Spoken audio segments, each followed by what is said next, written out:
আমরা অনেকেই ইতিহাসে মহা ব্যক্তিত্বধারী চাণক্যের গল্প হয়তো শুনেছি। তো চাণক্যের এক বিরল মাতৃভক্তির গল্প আপনাদের কাছে আমি বলছি। তো চাণক্যের সামনের দুটো দাঁত একটু উঁচু ছিল।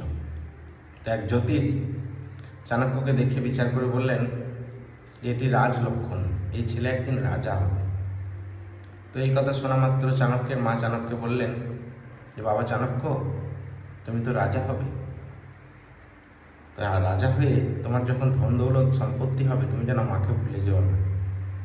আমি কিন্তু তোমাকে অনেক কষ্ট করে মানুষ করেছি। এই কথা শোনা মাত্র চাণক্য একটি নোড়া দিয়ে সামনের দাঁত দুটি ভেঙে ফেললেন। তো ভাঙা মাত্র তো গল গল করে রক্ত বেরোচ্ছে, দেখে তো মা হতবাক। তুমি এ কী করলে বাবা? তখন চাণক্য তার উত্তরে বললেন, এই দাঁত দুটোর জন্য যদি আমি রাজা হতে হয়, আর সেই রাজা হলে যদি আমার এই গর্ভধারিণী মাকে ভুলে যাই, তাহলে তা আমি সমূলে বিনাশ করে দিলাম।